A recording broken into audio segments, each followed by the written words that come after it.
तो love marriage और arrange marriage का योग जो है वो कैसे पता कर सकते हैं हम कुंडली में? कुंडली का जो 7वां भाव है वो व्यक्ति की मैरिज लाइफ से जुड़ा हुआ है। कुंडली का 5वां भाव जो कि लव लाइफ को रिप्रेजेंट करता है। जब कुंडली में 5वें भाव और 7वें भाव की युति या कंजंक्शन बनी हुई है किसी अच्छे प्रोस्पेक्ट में, एक अच्छे योग के साथ, तो वहाँ पे लव मैरिज होती है। तो जैसे हम कर्ज की बात करें, लोन की बात करें, बहुत सारे ऐसे लोग होंगे जिन पे बहुत ज़्यादा कर्ज है, लोन है, तो क्या वो एस्ट्रोलॉजी, न्यूमरोलॉजी इसकी मदद ले सकते हैं उस चीज़ को सही करने के लिए?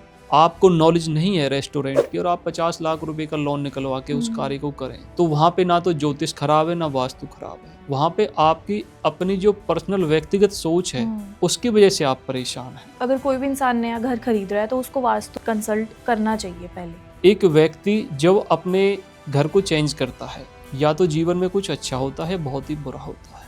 कुंडली में कौन सा ऐसा ग्रह है जो बहुत ज़्यादा इम्पोर्टेंट है, एक इंसान की लाइफ को बदल सकता है, ऐसा कौन सा ग्रह है?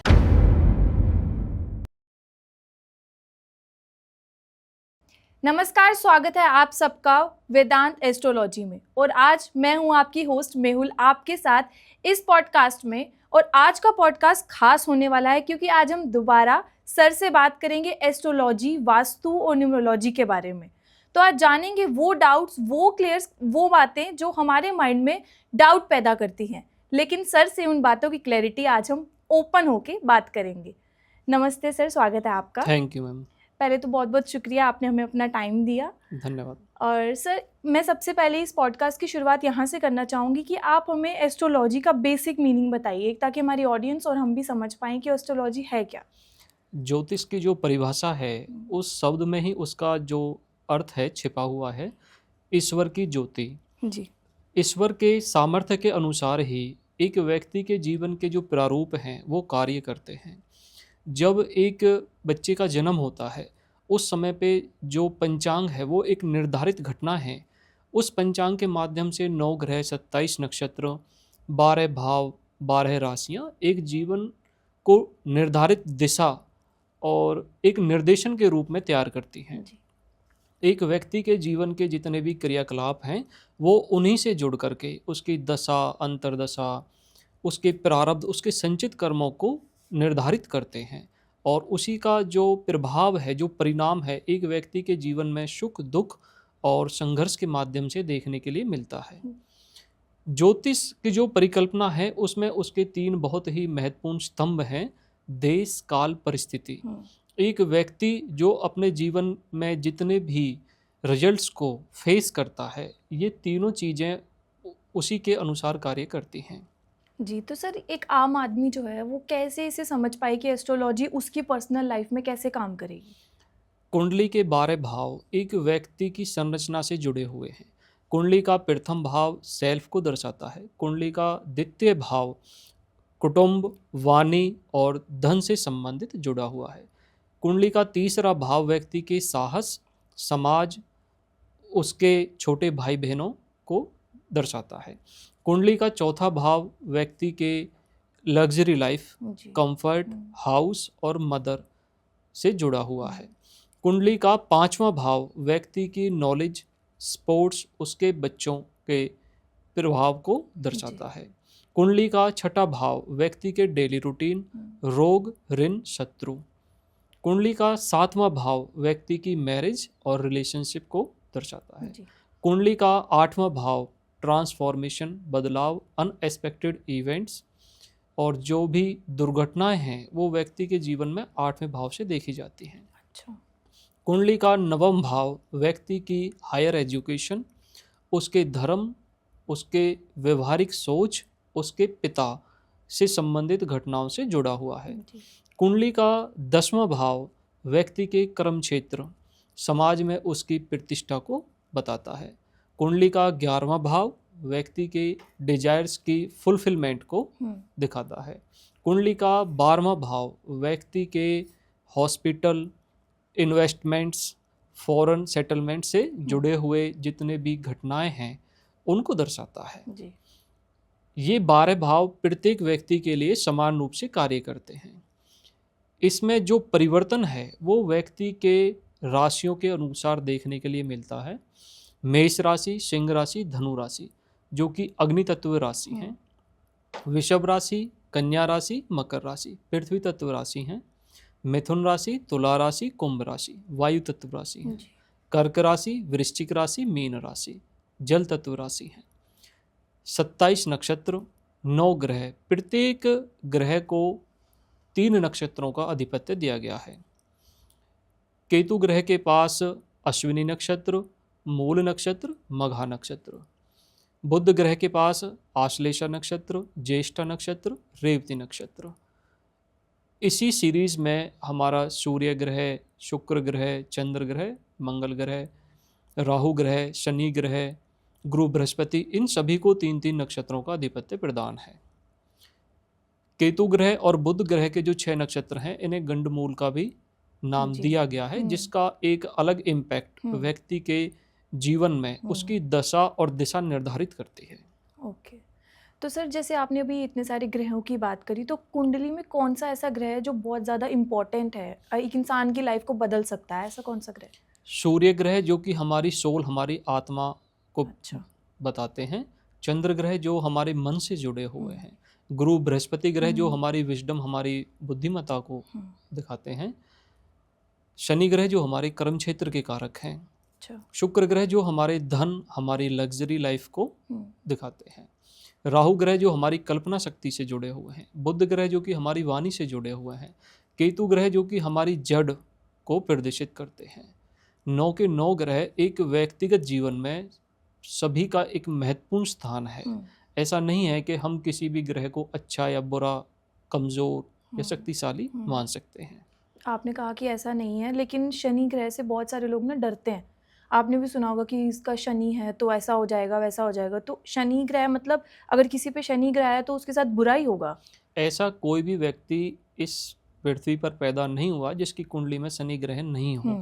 तो ये सिर्फ एक भ्रम वाली चीज़ें हैं कि राहु केतु शनि खराब है किसी का। लेकिन वर्तमान प्रोस्पेक्ट में इसकी बात इसलिए ज़्यादा होती है क्योंकि आज के समय में एक व्यक्ति के जीवन में सबसे महत्वपूर्ण जो स्थान है वो धन का है। और धन को पंच तत्व के साथ जोड़कर छठा तत्व आज वर्तमान समय में माना जाता है। एक व्यक्ति के पास धन का जो आगमन है वो उसके कर्म के निर्धारण से आता है। शनि जो कि एक कर्म कारक ग्रह है, इसीलिए शनि को बहुत ज़्यादा इम्पोर्टेंस दी गई है। लेकिन उसके जो नेगेटिव पहलू हैं उनको ज़्यादा बताने से लोगों के मन में एक भ्रम की जो स्थिति है, एक जो डर का माहौल है वो ज़्यादा देखने के लिए मिलता है। बिल्कुल। तो अगर किसी को मतलब ऐसा हो कि आपने कहा किसी के लिए शनि ज़्यादा वैसा पावरफुल है नेगेटिव वे में, तो उसे क्या करना चाहिए? देखिए, शनि ग्रह से संबंधित काफ़ी सारे ज्योतिषीय उपाय हैं जो कि वैदिक ज्योतिष में, भृगु नंदी नाड़ी ज्योतिष में, जैमिनी ज्योतिष में, लाल किताब ज्योतिष में, एस्ट्रो वास्तु में, न्यूमरोलॉजी, वैदिक न्यूमरोलॉजी, बहुत सारे कंसेप्ट्स के माध्यम से उन पे कार्य किया जाता है। शनि 7.5 का जो टाइम ड्यूरेशन है वो उसके सहम बिंदु और सर्वाष्टक बिंदु से जुड़ करके कार्य करता है। कुछ लोगों के जीवन में जो अंक स्थान है सर्वाष्टक बिंदु का, वो शनि की 7.5 में काफ़ी ऊंचाइयों को प्रदान करता है। और कुछ समय टाइम ड्यूरेशन में एक बदलाव शनि का इस प्रकार से भी है कि जो हम अपने व्यक्तिगत जीवन में कार्य करते हैं उसका जो रिजल्ट्स है वो शनि के माध्यम से ही जीवन में सुख दुख के जो हमारे पहलू हैं उनके रूप में देखने के लिए मिलता है। जी। तो सर, आपने जैसे ये सारी बातें बताई, तो अगर करियर से या हमें लाइफ से रिलेटेड कोई भी प्रॉब्लम है, हम स्टेबल नहीं रह पा रहे हैं, ओवर थिंकिंग बहुत है, स्ट्रेस बहुत है, तो वो कुंडली में कैसे पता करवा सकते हैं उस चीज़ का? ज्योतिष का जो प्रारूप है वो अधिकतर जिस फैक्टर पे काम करता है वो पंचतत्व है। पंचतत्व से ही हमारे घर का निर्माण है, हमारे ऑफिस का निर्माण है, और वही सारी चीज़ें जुड़ करके एक व्यक्ति के लाइफ की जितनी भी घटनाएं हैं वो उसके ग्रह और उसके नक्षत्र के अनुसार जो दशा सीक्वेंस है, इसमें हमारा विंशोत्तरी दशा, चर दशा, जैमिनी दशा, अलग अलग डिफरेंस काफ़ी सारी इसमें पद्धतियां हैं जिनके प्रारूप एक कैलकुलेशन के तौर पे कार्य करते हैं। जब एक व्यक्ति मेडिकल तौर पे अनफिट है वहाँ पर ज्योतिष की हमें बहुत ही ज़्यादा ज़रूरत होती है। एक व्यक्ति के शरीर में जो बीमारी है वो जिस ग्रह से जुड़ी हुई है वही सारी चीज़ें उसकी दशा में और उसके नक्षत्र में ऑपरेट होती हैं, और वही सारे जो प्रारूप हैं वो वास्तु दोष के रूप में भी हमें देखने के लिए मिलते हैं। ठीक है सर। तो यहीं से हम बात करें शादी की, तो लव मैरिज और अरेंज मैरिज का योग जो है वो कैसे पता कर सकते हैं हम कुंडली में? कुंडली का जो 7वां भाव है वो व्यक्ति की मैरिज लाइफ से जुड़ा हुआ है। हम्म। कुंडली का 5वां भाव जो कि लव लाइफ को रिप्रेजेंट करता है। जब कुंडली में 5वें भाव और 7वें भाव की युति या कंजंक्शन बनी हुई है किसी अच्छे प्रोस्पेक्ट में, एक अच्छे योग के साथ, तो वहाँ पे लव मैरिज होती है। कुंडली का 2nd भाव जो कि परिवार का है, कुंडली का 4th भाव जो कि माता का होम टाउन से रिलेटेड है, जब इसका जुड़ाव कुंडली के 7वें भाव से होता है तो वहाँ पे अरेंज मैरिज के योग काफ़ी मजबूत होते हैं। अब मैरिज का जो कंसेप्ट है अच्छा या बुरा, वहाँ पे हमें कुंडली का 7वां भाव 8वें भाव के साथ जुड़ा हुआ है, तो काफ़ी केसों में अनएक्सपेक्टेड इवेंट वाली शादी देखने के लिए मिलती है। कई बार कुंडली का जो 12वां भाव है 3rd हाउस के साथ 7th हाउस में जुड़ जाता है, तो ऐसे व्यक्ति की जो शादी है वो उसके बर्थ प्लेस से लगभग 100-200 किलोमीटर दूर देखी गई है। बिल्कुल। तो ये सारी चीज़ें मैरिज के कंसेप्ट में काफ़ी अच्छा रिजल्ट देती हैं। जी, तो हम जैसे अभी शादी की बात कर रहे थे, तो हम यही बात अगर हम न्यूमरोलॉजी पे ले चले, क्योंकि ऐसा माना जाता है, ऐसा हमने भी सुना है न्यूमरोलॉजी में कि नाम जो है वो हमारी पूरी लाइफ जो है, पूरी हमारी चीज़ें जो है वो बदल के रख सकता है। तो पहले तो आप ये बताइए कि नाम जो है वो हमारी चीज़ें, छोटा सा नाम वो हमारी पूरी ज़िंदगी कैसे बदल देगा? देखिए, एक व्यक्ति की जो पहचान है वो सबसे पहले उसके नाम से ही होती है। वैदिक ज्योतिष के जो कंसेप्ट हैं उसमें वास्तु, एस्ट्रो वास्तु और न्यूमरोलॉजी को इसीलिए जोड़ के देखा जाता है कि आज के समय में जो व्यक्ति है, जिस भी कार्य क्षेत्र में, जिस बिजनेस या जॉब में वर्किंग है, उसके जीवन के जितने भी परिदृश्य हैं, अच्छे या बुरे, उसकी सफलता या असफलता उसके नाम के अनुरूप ही कार्य करने को मिलती है। एक व्यक्ति के जन्म समय में जो लगन कुंडली बनी हुई है वो उसके स्वभाव को दर्शा रही है। जो सूर्य कुंडली है वो उसके सोल पर्पस से जुड़ी हुई है। चंद्र कुंडली जिसमें विंशोत्तरी दशा का हमारा पूरा सीक्वेंस है। केतु ग्रह 7 वर्ष के लिए दशा मिली हुई है, मंगल ग्रह को 7 वर्ष के लिए, शुक्र ग्रह को 20 वर्ष के लिए, सूर्य ग्रह को 6 वर्ष के लिए, गुरु बृहस्पति को 16 वर्ष के लिए, बुध ग्रह को 17 वर्ष के लिए, राहु ग्रह को 18 वर्ष के लिए, शनि ग्रह को 19 वर्ष के लिए। तो ये जो पूरा का पूरा सिस्टम है ये दशा के अनुरूप व्यक्ति के नाम और दशा नक्षत्र के अनुसार ही कार्य करता हुआ हमें मिलेगा। जी, तो मतलब जैसे अगर किसी के 2 नाम हो, जैसे आपने कहा कि कुंडली के हिसाब से नाम रखा जाता है, तो अगर किसी के 2 नाम हो, जैसे कई बारी होता है ना घर में हम छोटे निक नेम रख लेते हैं, तो उससे भी हमारी चीज़ें बदल जाती हैं या वो सेम ही रहेंगी? एक व्यक्ति की मैरिज के बारे में अगर हम देखते हैं तो वहाँ पे हमें चंद्र नक्षत्र, चंद्र कुंडली का प्रयोग करना पड़ता है। एक व्यक्ति के स्टेटस के बारे में जो हम देखते हैं तो वहाँ पे सूर्य कुंडली बहुत प्रोमिनेंट कार्य करती है। एक व्यक्ति के कर्म क्षेत्र, उसके व्यवसाय को जो हम देखते हैं तो वहाँ पर जो नाम से बनने वाली कुंडली है उसका प्रभाव सबसे अधिक देखने के लिए मिलता है। तो जो नाम का कंसेप्ट है न्यूमरोलॉजी में, इसीलिए उसे इम्पोर्टेंस काफ़ी ज़्यादा दी जाती है।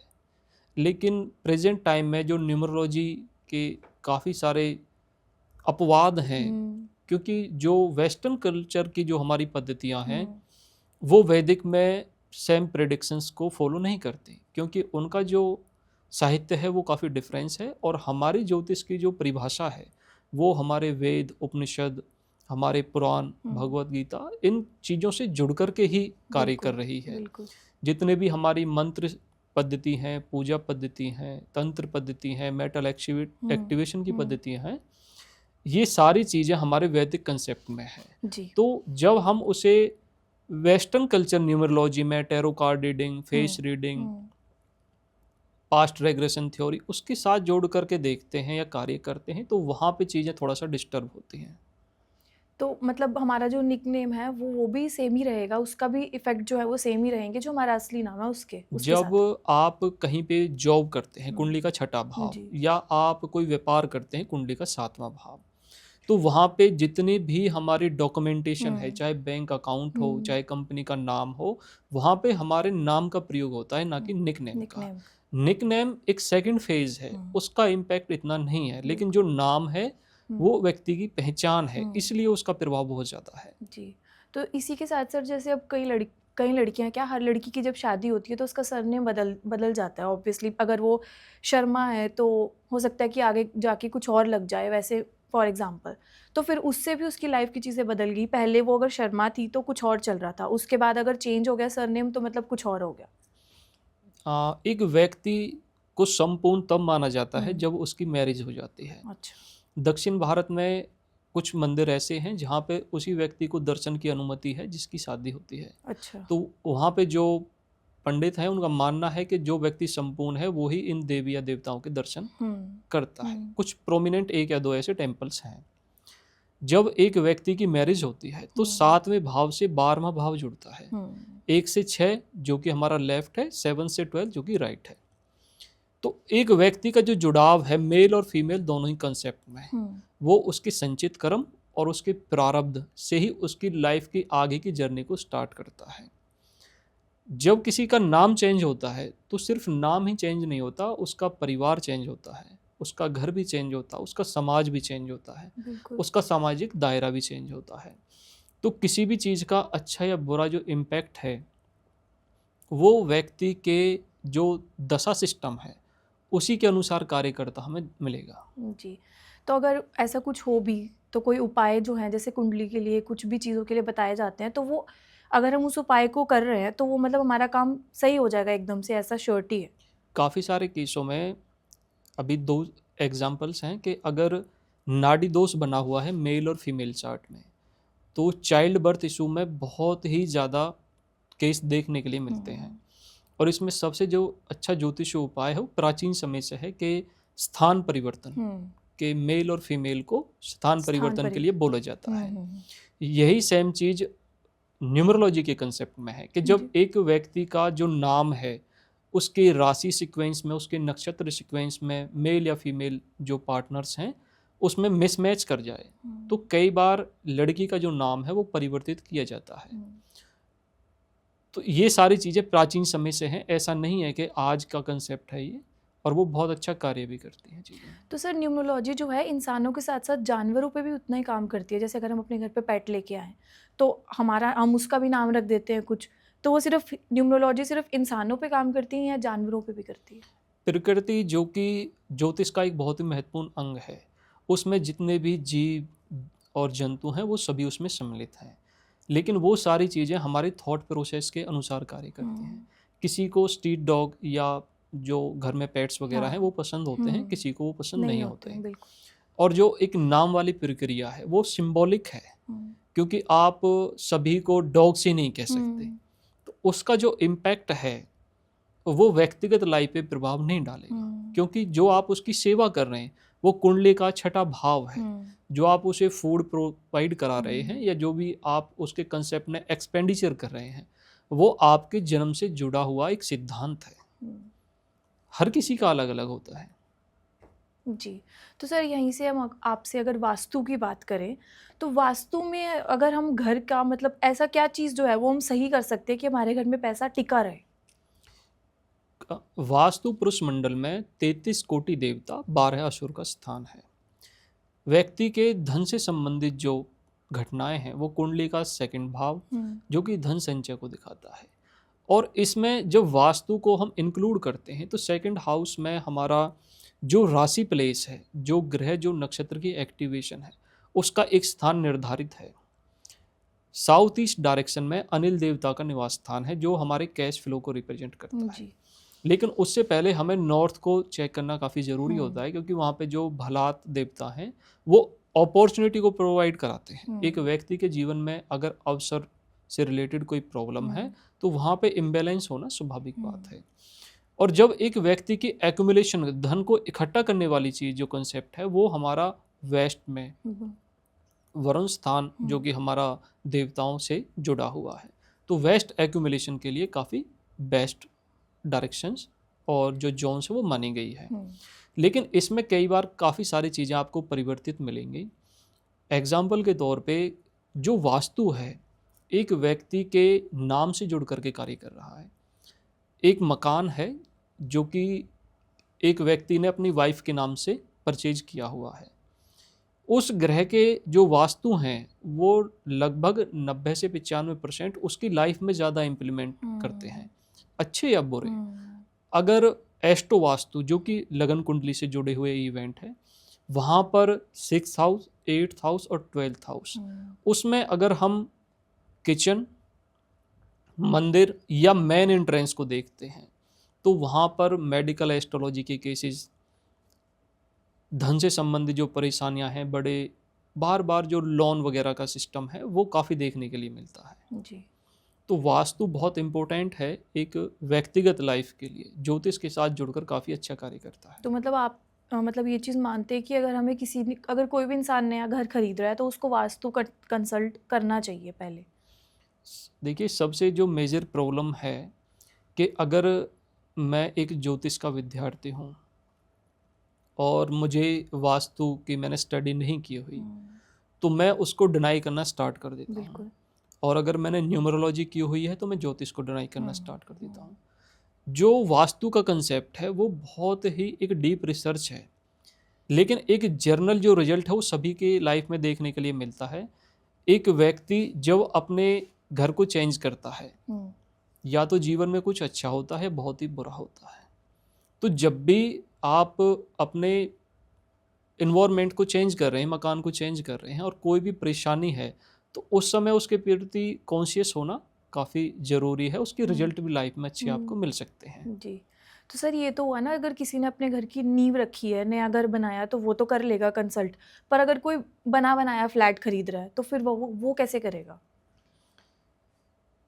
फ्लैट का और हाउस का दोनों का सेम इम्पैक्ट है, लेकिन जब उस ज्योतिषीय उपाय की बात करते हैं, वास्तु उपाय की बात करते हैं, तो सबसे पहले वास्तु उपाय साफ सफाई से रिलेटेड है। अच्छा। अगर कभी भी वास्तु दोष बना हुआ है तो ज़रूरी नहीं है कि हम उसमें तोड़ फोड़ करें या फिर उसमें बहुत ज़्यादा एक्सपेंडिचर करें। अगर पूरे हाउस को हम 1 मंथ में एक बार भी क्लीन करते हैं तो भी उसका काफ़ी अच्छा बेस्ट रिजल्ट देखने के लिए मिलता है। अच्छा, मतलब तोड़ फोड़ की उतनी नीड नहीं है, क्योंकि बहुत सारे लोग ना यही सोच के कि हमने अगर नया घर बनाया तब तो चलो वास्तु कंसल्टेंट की हमने मदद ले ली, पर अगर फ्लैट है ऑलरेडी बना हुआ है तो उसको तोड़ फोड़ करनी पड़ेगी, तो उसके लिए आप कहते हैं कि हमें तोड़ फोड़ की ज़रूरत नहीं है?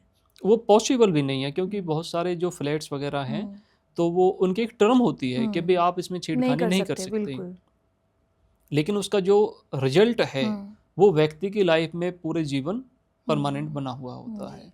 तो उस जो फेस में हम काम करते हैं वो उसकी साफ सफाई से संबंधित, और काफ़ी सारे केसों में देखा गया है कि अगर हम पूरे जो फ्लैट में एक ही कलर को यूज़ करते हैं तो वहाँ भी जो वास्तु दोष है उसका काफ़ी कम रिजल्ट देखने के लिए मिलता है। अच्छा, मतलब कलर्स भी हमारे उस पर इतना ज़्यादा इफेक्ट डाल सकते हैं? पंच तत्व इसी से जुड़े हुए हैं कि अगर हम पानी के स्थान पर अग्नि को रखें, अग्नि के स्थान पर पानी को, तो वहाँ पे तो इम्बैलेंस होना स्वाभाविक है। इसमें एक सेकंड जो फेज होता है वो एस्ट्रो वास्तु में है कि जब मंगल ग्रह का एस्पेक्ट नॉर्थ में 120 डिग्री है और रेस्टोरेंट से रिलेटेड वर्किंग है, शोभन योग, धनु लगन, मृगशिरा नक्षत्र, वृद्धि से संबंधित कोई भी कंसेप्ट, एकादशी तिथि बोन, जो चौगडिया है वो भी बेस्ट है, और जो हो रहा है वो हमारा शुक्र और मार्स के कॉम्बिनेशन को कुंडली में रिप्रेजेंट कर रहा है। तो उस समय पे जो उसका रिजल्ट है वास्तु का वो काफ़ी पॉजिटिव देखने के लिए मिलता है। लेकिन हाउस के केस में क्योंकि वहाँ पर व्यक्तियों का निवास स्थान है ना कि प्रोफेशन, बिल्कुल, तो वहाँ पर चीज़ों को अगर हम सही तरीके से यूज करते हैं तो मेंटलिटी जितने भी प्रॉब्लम्स हैं और जितने भी शारीरिक रूप से परेशानियां हैं उसमें काफ़ी अच्छा रिजल्ट देखने के लिए मिलता है। जी सर, जैसे आपने बताया ना कि कलर्स वगैरह ये जो सब चीज़ें जो हैं घर में बहुत इनकी भी इम्पोर्टेंस है, तो इसी के साथ जैसे ना आजकल बहुत फैशन चल गया है इंडोर प्लांट्स का। जैसे बाहर तो चलो गार्डन में ऑब्वियसली प्लांट्स वगैरह लगे हैं, ट्रीज़ लगे हैं, लेकिन इंडोर प्लांट्स लगाना, ट्रीज़ लगाना, उनका बहुत फैशन चल गया है। इसके बारे में आपका क्या कहना है? जो प्लांट्स हैं, पौधे बुध ग्रह से जुड़े हुए हैं, बुध जो कि हमारी वाणी के कारक हैं, तो एक व्यक्ति की डिजायर्स के ऊपर ये चीज़ें काफ़ी ज़्यादा प्रभावित हैं कि अगर आपको फूल पसंद हैं, आपको छोटे पौधे पसंद हैं, आपको ग्रीनरीज पसंद हैं, तो एक व्यक्ति उनके प्रति वर्किंग करता है, उसका जो अच्छा और बुरा रिजल्ट है वो कुछ ही केसों में, बहुत हम्म, रेयर केसों में देखने के हम्म, लिए मिलता है कि कुंडली के अष्टम भाव में बुध ग्रह की प्लेसमेंट है, हम्म, और ऐसे व्यक्ति का जो प्रोफेशन है, व्यापार है, वो वाणी से संबंधित है। हम्म, दशा, अंतरदशा, प्रत्यर्थ दशा, प्राण दशा, सूक्ष्म दशा में हम्म, जैसे ही बुध की एक्टिवेशन प्रोमिनेंट होती है, हम्म, तो वहाँ पर कई बार व्यक्ति को उतार चढ़ाव देखने के लिए हम्म, मिलते हैं। जनरली पौधों से कोई भी कैसा भी नेगेटिव इम्पैक्ट नहीं है। हम्म, सेकंड, इसका जो प्रभाव जब साउथ वेस्ट डायरेक्शन में हम देखते हैं, क्योंकि वास्तु पुरुष मंडल में नॉर्थ ईस्ट डायरेक्शन, जिसे वास्तु पुरुष का हेड सिर कहा गया है, साउथ वेस्ट जो कि उनके पैर हैं, तो जो रिलेशन से संबंधित जितने भी इवेंट्स हैं वो हम साउथ वेस्ट डायरेक्शन में इंक्लूड करते हैं। जी, वहाँ पर 45 देवताओं में एक देवता है पितृ देवता, जिनका निवास स्थान है। हम्म, तो वहाँ पर जो प्लांट्स हैं उनको रखना थोड़ा सा अवॉइड करना पड़ता है, अच्छा, क्योंकि जब घर में कई बार जो झगड़े हैं बहुत ज़्यादा बढ़ जाते हैं, तो वो सारी चीज़ें उसका एक रीज़न देखी गई हैं। अधिकतर केसों में जो प्लांट्स हैं वो नॉर्थ डायरेक्शन में, ईस्ट डायरेक्शन में काफ़ी अच्छा रिजल्ट देते हैं। जी, लेकिन ऐसा नहीं है कि भी किसी के साउथ ईस्ट में या हाँ, साउथ में हाँ, प्लांट्स होने थे उसका कोई नुकसान है या चीज़ें खराब हैं। वो किसी एक्सेप्शनल जो केस हैं वहाँ पर देखने की ज़रूरत पड़ती है कि इनसे कोई इम्पैक्ट तो नहीं हो रहा व्यक्तिगत लाइफ में। जी। सर जैसे इसी के साथ ना आपने देखा होगा, आपने खुद भी देखा होगा और मैंने भी बहुत बार देखे, लोगों के घर में ना वो 7 घोड़ों वाली तस्वीर लगी होती है, या तो कोई कहता है कि फ्रंट जो आपका गेट का जो फ्रंट है वहाँ पे ऐसे कुछ माउंटेन्स वगैरह वाली पिक्चर या सीनरी लगाओ। तो ये भी चीज़ें इंपॉर्टेंट है, या ये भी मतलब हम अपनी मर्जी से नहीं लगा सकते, ये भी एक वास्तु का पार्ट है? जो वास्तु की रेमेडी हैं वो जड़ और ज़मीन से जुड़ी हुई कार्य करती हैं। जैसे मेटल एक्टिवेशन से संबंधित है, पंच तत्व है, पंच तत्व के 5 अलग अलग मेटल जो कि मेडिकल एस्ट्रोलॉजी में, फाइनेंस प्रॉब्लम्स में, किसी ग्रोथ के रिगार्डिंग हम प्रयोग करते हैं। जो किसी भी इमेज वाला इम्पैक्ट है वो बहुत रेयर केस में कार्य करता है, और उसका रीज़न है कि जब आप एक मेटल को भूमि के अंदर यूज़ करते हैं, या आप एक कोई भी मेटल की इमेज किसी जी। ईश्वर की, किसी जीव की, हम्म, किसी जंतु की लेके आते हैं, और जब उसकी प्राण प्रतिष्ठा होती है तो एक एनर्जी का फ्लो होता है। जो हमारा तंत्र शास्त्र है जहाँ पर मेटल एक्टिवेशंस का प्रयोग किया जाता है किसी भी बहुत बड़ी बीमारी के समाधान के लिए, वो उस सेकेंडरी लेवल पे कार्य करता हुआ हमें देखने के लिए मिलता है। जी। अदरवाइज आज के समय में हर किसी के घर में कोई ना कोई इमेज होती है, हम्म, तो ये कहना कि 7 घोड़ों की इमेज लगाने से पैसा आएगा, हाँ। ऐसा पॉसिबल है कि घर में आपने एक गाय रखी हुई है, उसका पॉजिटिव इम्पैक्ट देखने के लिए मिलेगा। ऐसा नहीं है कि आपने एक गाय की इमेज लगा रखी है उसका आपको रिजल्ट मिले। मतलब ऐसा कुछ नहीं है, ये तो सिर्फ एक मिथ है जो फैलाया जा रहा है। जी। तो मतलब ऐसे अकॉर्डिंगली, आपके अकॉर्डिंग, अगर किसी का नया घर है या किसी को ऑलरेडी अपने घर में मतलब ऐसी पिक्चर या ऐसी सीनरीज यूज़ करनी हो, तो किस हिसाब की यूज़ करनी चाहिए? ये ज्योतिष व्यक्ति के जीवन को सरल बनाने के लिए है, और सबसे बड़ी प्रॉब्लम इन प्रेजेंट टाइम यही है कि हमने हर चीज़ में ना कमियां ढूंढनी स्टार्ट की हुई हैं। एक व्यक्ति ने कहा कि नॉर्थ में आप घोड़ों की इमेज लगाइए तो आपके पास अपॉर्चुनिटी आएगी। बिल्कुल। सेकंड वाले ने बोला साउथ में लगा दीजिए पैसा बहुत आएगा। तो फिर कर्म करने की तो जरूरत ही नहीं पड़ेगी, बिल्कुल। घोड़ों की इमेज ही सारे कार्य कर सही देगी। बात। ये जो इमेज वाला कंसेप्ट है, बुक्स वाला कंसेप्ट है, इतना ज़रूर है वास्तु में कि नॉर्थ को, नॉर्थ ईस्ट को हमें हल्का रखना चाहिए। वहाँ पे जो हैवी चीज़ें हैं वो अवॉइड की गई हैं। साउथ में, वेस्ट में हमें उन चीज़ों को प्लेस करना चाहिए। तो ये एक जनरल वास्तु है, सभी के लिए कॉमन होता है। लेकिन ऐसा नहीं है कि कोई इमेज, कोई प्लांट, किसी एक छोटा सा प्लांट है, आप उसको नेचर कर रहे हैं, एक बच्चे की तरह पाल रहे हैं, वो आपका बुरा क्यों करेगा? बिल्कुल। तो भ्रम से निकलना बहुत ज़रूरी है। मतलब ये सारे मिथ ही हैं जो फैलाए जा रहे हैं, ऐसा कुछ नहीं है मतलब। हज़ारों कुंडलियों में 1 या 2% केसों में ऐसा होता है कि उसे रीड करना पड़ता है कि इस चीज़, इस पॉइंट बिंदु पे ये सहम बिंदु एक्टिवेट है, ये घटना नहीं घटित हो रही, या इसमें चीज़ें ब्रेक हो रही हैं, तब उस पे कार्य करने की ज़रूरत होती है। ऐसा नहीं है कि सभी के लिए पौधे खराब हैं या इमेज, ये सारी चीज़ें वर्क कर रही हैं। जी सर। तो सर जैसे किचन और बाथरूम का जो वास्तु दोष होता है ना, आप मतलब बोलते हैं कि किचन गलत जगह पे बना दिया है, बाथरूम गलत जगह पे बना दिया है, तो उसका हमारी लाइफ के ऊपर कितना इफेक्ट पड़ता है? किचन कुंडली का 12वां भाव है। एक व्यक्ति जो कि बार बार धन से संबंधित परेशानी या हॉस्पिटल के चक्कर लगा रहा है, मेडिसिन घर से ख़त्म ही नहीं हो रही, तो 1000% किचन में आपको दोष देखने के लिए मिलेगा। बिल्कुल। टॉयलेट वाला जो कंसेप्ट है, क्योंकि जो प्राचीन वास्तु का कंसेप्ट है वहाँ पे टॉयलेट की बात नहीं है, लेकिन इन प्रेजेंट अगर हम प्रैक्टिस के तौर पे एस्ट्रो वास्तु से जोड़कर देखते हैं, जितने भी कैंसर के पेशेंट हैं उनकी लगन कुंडली से 5वां जो भाव है उसमें जो भी राशि आपको मिलेगी वहाँ पे टॉयलेट सीट होगी। अच्छा। तो इस प्रोस्पेक्ट में जो वास्तु का जो रिजल्ट है वो मेडिकल एस्ट्रोलॉजी में हमें ज़्यादा अच्छा देखने के लिए मिला कि जो चीज़ें उसकी दशा से जुड़ी हुई हैं वो उसके वास्तु से जुड़ी हुई हैं। जैसे हम किसी ज्योतिष उपाय को इंक्लूड करते हैं व्यक्तिगत जीवन में, अगर उसी कार्य प्रणाली में हम वास्तु को भी सही कर लेते हैं, जन्म और मृत्यु ये दोनों फिक्स हैं ईश्वर की, बिल्कुल, लेकिन वास्तु और ज्योतिष के माध्यम से अगर वो दुख, वो पीड़ा 90% कम हो रही है तो फिर उसका अच्छा रिजल्ट है जी। तो सर यहीं से हम बात करते हैं, जैसे अब घर में हमने सब सारी चीज़ों की बात कर ली, मंदिर की। जैसे बड़े सारे लोग ना कंफ्यूज रहते हैं कि हम अगर अपने घर पे मंदिर बना रहे हैं तो कैसा बनाएं, क्या उसकी छत ओपन रखनी चाहिए या बंद छत वाला मंदिर रखना चाहिए, तो उस पर आपका क्या राय है? ईश्वर और धर्म एक व्यक्तिगत स्वतंत्रता का विषय है। किसी को मंदिर जाना पसंद है, किसी को मंदिर जाना पसंद नहीं है, किसी को ईश्वर की पूजा करनी पसंद है, किसी का उसमें इंटरेस्ट नहीं है। तो मंदिर का जो कंसेप्ट है वो सिर्फ इतना ही कार्य करता है कि आप जिस भी डायरेक्शन में उसे रख रहे हैं वहाँ पे साफ सफाई का विशेष ध्यान रखा जाए। और अधिकतर केसों में ऐसा होता है कि जो फ्लैट्स वाला हमारा इम्पैक्ट है वहाँ पे तो बेस आपके पास है ही नहीं। बिल्कुल। तो ऐसा नहीं है कि वहाँ पे मंदिर या आपकी श्रद्धा में कोई कमी रहेगी या उसका कोई रिजल्ट खराब रहेगा। दूसरा, जब मंदिर में आप अपनी जो भी पूजा अर्चना से संबंधित सामग्री वगैरह रखते हैं उसे हमें एक सीक्वेंस में सही तरीके से संभाल के रखना चाहिए। ऐसा नहीं है कि आप मंदिर को ही एक स्टोर के तौर पे स्थापित कर दें, तो फिर उसका इम्बैलेंस भी देखने के लिए मिलता है। अच्छा। क्योंकि न्यूरोलॉजी के जो कंसेप्ट हैं ब्रेन से संबंधित, वहाँ पर मंदिर का इम्पोर्टेंस बहुत देखने के लिए मिलता है।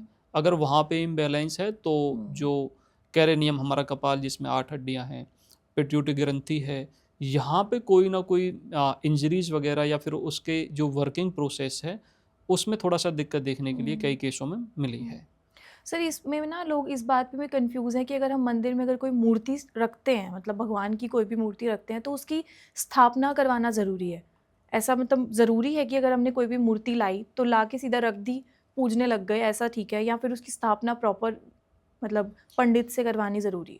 सही प्रारूप में अगर हम अपने वैदिक कल्चर में उस चीज़ को जोड़ें तो उसकी प्राण प्रतिष्ठा होनी बहुत ज़रूरी है, लेकिन ये फर्स्ट स्टेप है। अधिकतर केसों में क्या होता है कि हमने उस मूर्ति की प्राण प्रतिष्ठा की, अब क्या होता है कि हम कहीं घूमने के लिए या कहीं भी बाहर विजिट कर रहे हैं तो हम उसे एक टोकरी में रखते हैं और उसे घुमाना स्टार्ट कर देते हैं। तो जो प्राण प्रतिष्ठा है वहाँ पर हमारा भूमि तत्व का बहुत इम्पोर्टेंस है। भूमि तत्व का सेंस ये है कि जो हम उसे स्थान दे रहे हैं, तो एक तो वहाँ से घूमने फिरने वाला जो सिस्टम है वो थोड़ा सा चीज़ों को डिस्टर्ब करता है। दूसरा, ऐसा नहीं है कि प्राण प्रतिष्ठा होने के बाद यहाँ पे भगवान आ चुके हैं, अब उसे आपको एक व्यक्तिगत प्रारूप में, जैसे एक परिवार के सदस्य का पालन पोषण है, उसी तरीके से उसके जितने भी संस्कार हैं उसमें एक व्यक्ति के डेली रूटीन का निहित होना काफ़ी ज़रूरी होता है। अदरवाइज उसके साइड इफ़ेक्ट बहुत ही खतरनाक होते हैं। या तो आप उसे स्थान दीजिए मत, और अगर स्थान दे रहे हैं तो फिर वो एक आपके परिवार का सदस्य है, आपको सारी चीज़ें सेम उसी तरीके से मैनेज करके रखनी भी ज़रूरी है। बिल्कुल।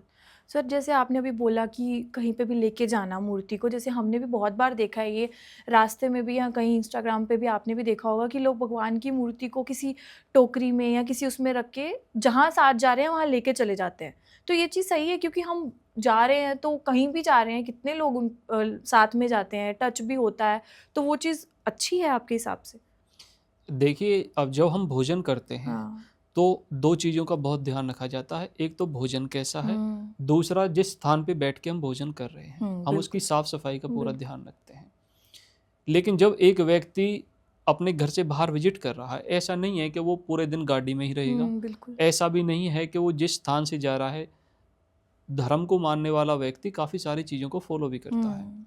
एक व्यक्ति जो कि ट्रेन में सफ़र कर रहा है और उसके पड़ोस में आके एक व्यक्ति ड्रिंक करके बैठ जाए, बिल्कुल तो वो चीज़ें गलत हैं। गलत। तो इसीलिए ये चीज़ें हैं कि जो आप ईश्वर के प्रारूप में अपने आप को जोड़ रहे हैं, तो वहाँ पे एक अच्छे थॉट प्रोसेस के साथ साथ अपनी इंटेलिजेंस का भी प्रयोग करना जरूरी है। जी, तो मतलब ये चीज़ एक तरफ से गलत है, अवॉइड करनी चाहिए अवॉइड। चीज़ें। जी। ठीक है सर, तो अगर हम वास्तु पे वापस आए तो घर की जो मेन एंट्रेंस है उसकी डायरेक्शन किस तरह से होनी चाहिए कि हमारे लिए वो पॉजिटिव हो या लकी हो? जो हमारी 12 राशियां हैं ज्योतिष में, मेष राशि को ईस्ट डायरेक्शन, वृषभ राशि को नॉर्थ वेस्ट डायरेक्शन, मिथुन राशि को नॉर्थ नॉर्थ वेस्ट डायरेक्शन, कर्क राशि को नॉर्थ नॉर्थ ईस्ट डायरेक्शन, जी, सिंह राशि को ईस्ट नॉर्थ ईस्ट डायरेक्शन, कन्या राशि को नॉर्थ डायरेक्शन, तुला राशि को south west west south west direction, वृश्चिक राशि को साउथ साउथ वेस्ट डायरेक्शन, धनु राशि को नॉर्थ ईस्ट डायरेक्शन, मकर राशि को साउथ डायरेक्शन, कुंभ राशि को वेस्ट डायरेक्शन, मीन राशि को साउथ ईस्ट डायरेक्शन।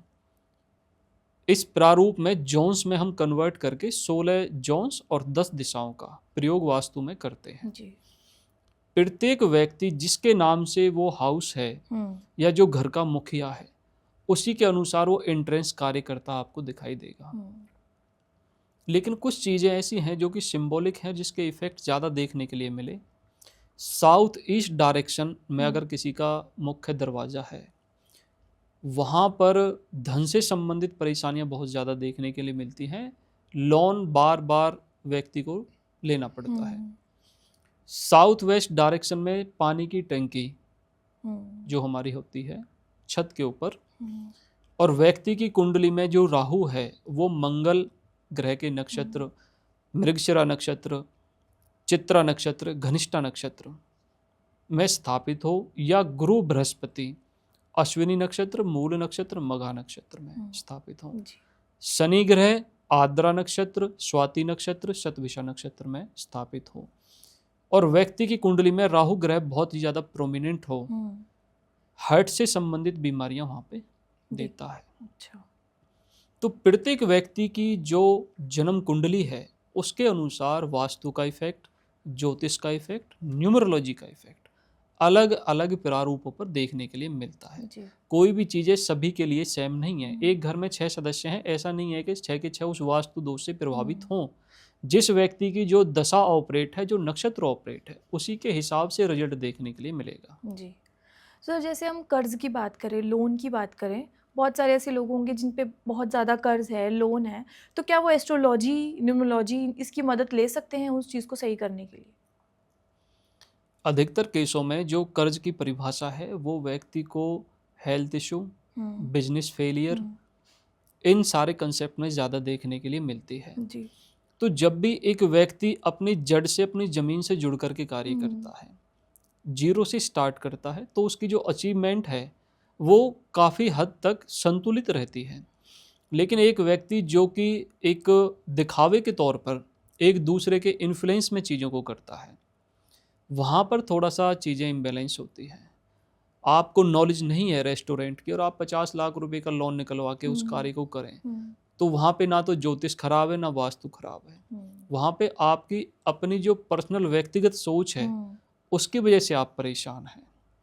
तो कर्ज की जो डेफिनेशन है वो किस रीजन से है, वो ज़्यादा इम्पोर्टेंट चीज़ है, वहाँ पे देखनी पड़ेगी, तभी उसके सॉल्यूशंस पे आपको कार्य करना चाहिए। जी सर, इसके साथ ना मेरा एक बहुत ही रिलेटेबल और बहुत ही बेसिक सा सवाल है, क्योंकि बहुत सारे लोगों के मन में ये चीज़ होती है और हमें घरों से ये बात सुनने को मिलती है कि ट्यूसडे या आई थिंक थर्सडे को बाल नहीं धोने चाहिए, नेल्स नहीं काटने चाहिए। ऐसा क्यों? क्योंकि सब कहते हैं लेकिन पता किसी को नहीं है कि क्यों। तो आप बता सकते हैं कि ऐसा क्यों माना जाता है कि ऐसा नहीं करना चाहिए?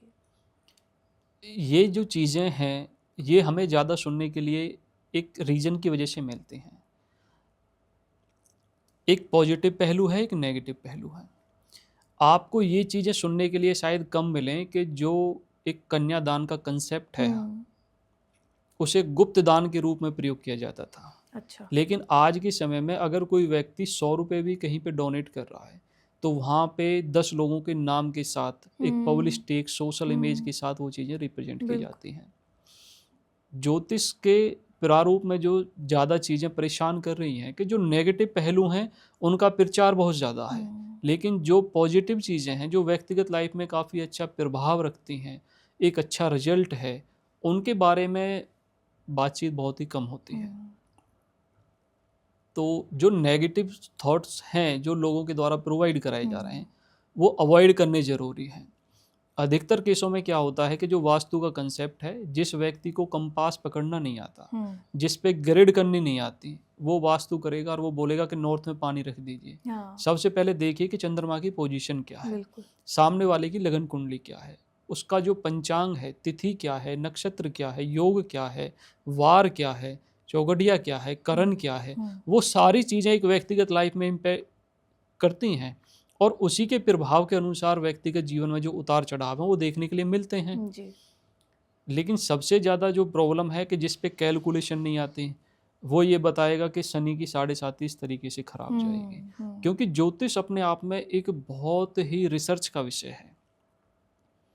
तो इसमें थोड़ा सा अपनी अपनी थॉट प्रोसेस है, जिस तरीके से जो चीज़ें आपको सही लगती हैं वो सही कीजिए, जो चीज़ अवॉइड करनी है उसे अवॉइड कीजिए। ठीक है सर। तो साथ में आप जैसे आज देख रहे हो कि आज का इतना मॉडर्न वर्ल्ड है, जो यूथ है वो साइंस की तरफ ज़्यादा बढ़ रहा है, मतलब मॉडर्न चीज़ों को ज़्यादा एक्सेप्ट कर रहा है, तो आपको लगता है कि ज़्यादा जो यूथ है वो भी एस्ट्रोलॉजी में बिलीव रखता है या नहीं?